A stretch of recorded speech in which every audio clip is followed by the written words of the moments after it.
வணக்கம். டிசம்பர் 3ஆம் தேதி பன்னாட்டு மாற்றுத்திறனாளிகள் தினமாக அனுசரிக்கப்படுகிறது. இன்று உலகிலே அனைத்து அவயங்களும் சீராக இருக்கும் போதே இந்த உலக வாழ்க்கையில் மனிதன் போராடி வெற்றி பெறும் நிலைக்கு தள்ளப்பட்டிருக்கிறான். இப்படி இருக்க மாற்றுத்திறனாளிகளின் நிலை என்ன என்பதை குறித்து நாம் யோசிக்கலாம். இந்த பதிவு சிறப்பான பிரார்த்தனைக்கான பதிவாக நாம் எடுத்துக்கொள்ளலாம். உலகத்தில் 15% மாற்றுத்திறனாளிகளாக இருக்கிறார்கள். அதாவது 100 கோடி பேர் மாற்றுத்திறனாளிகளாக இருக்கிறார்கள். இந்தியாவில் மட்டும் 2,68,00,000 மேலானோர் மாற்றுத்திறனாளியாக வசித்து வருகிறார்கள். எனவே 1999 ஆண்டு இந்திய அரசு மாற்றுத்திறனாளிக்கென தேசிய அறக்கட்டளை திட்டத்தை கொண்டு வந்தது. 1993 ஆண்டு தனித்துறையாக மாற்றுத்திறனாளிகளின் நல வாரியத்தை கொண்டு வந்தது. 2007 ஆண்டு வரையிலும் அவர்களை ஊனமுற்றோர் என்றுதான் இந்த உலகம் அழைத்தது. ஆனால் அவருடைய பேரில் உள்ள ஊனத்தை மாபெரும் மருத்துவராக டாக்டர் கலைஞர் ஐயா அவர்கள் மாற்றுத்திறனாளிகள் என்று அழகான பெயர் சூட்டினார்.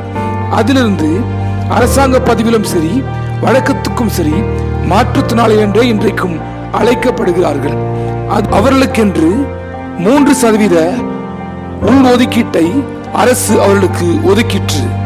அதில் 5% தனியார் துறையில் அவர்களுக்கு ஒதுக்கீடு வழங்கி ஆக வேண்டும் என்றும் அரசாணை பிறப்பிக்கப்பட்டது.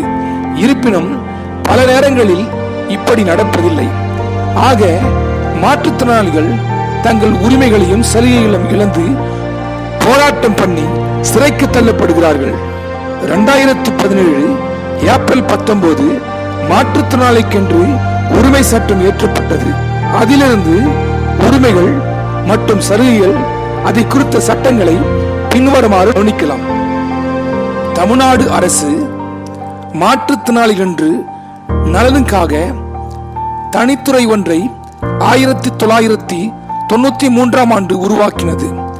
அதன் அடிப்படையில் மாவட்டங்கள் தோறும் மாவட்ட மாற்றுத்திறனாளிகளின் நல அலுவலர்கள் மூலம் அவர்களுக்கு உரிய சலுகைகள் மற்றும் நலத்திட்டங்களை சென்றடைய மாற்றுத்திறனாளிக்கான உரிமைகள் சட்டம் 2016 படி ஏற்கனவே உள்ள பிரிவின் கீழ் சேர்த்து மொத்தம் 21 வகையான மாற்றுத்திறனாளிகளுக்கு அடையாள அட்டை வழங்கி அதன் கீழாக உரிமைகளும் மற்றும் சலுகைகளும் அரசாங்கம் கொடுத்து வருகிறது.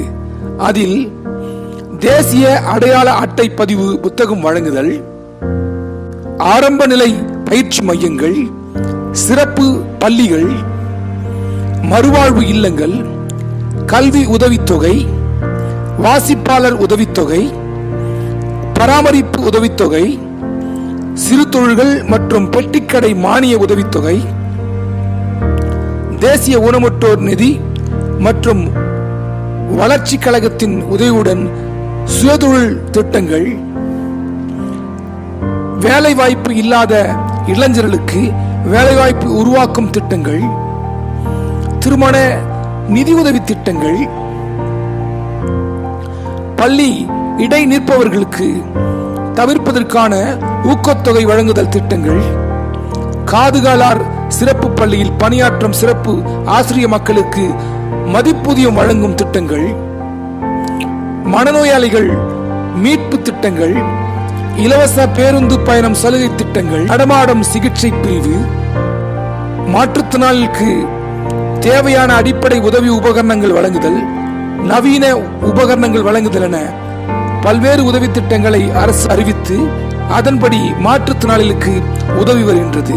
இவைகளை நாம் அவர்களுக்கு காண்பித்து கொடுத்து நாமும் அவர்களுக்கு உதவலாம். கடவுளும் மாற்றுத்திறனாளிகளை தேடி சென்று தினம் தினம் அற்புதம் செய்து அவர்களுக்கு வாழ்வளித்தாரே.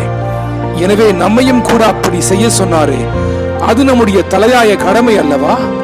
எனவே மாற்றுத்திறனாளிகளை நாம் நினைவு கொள்வோம், அவர்களுக்கு பெருமுதவிகளை செய்வோம். அது நமக்கு பொருத்த ஆசீர்வாதங்களை கொண்டு வந்து சேர்க்கும். நன்றி, வணக்கம்.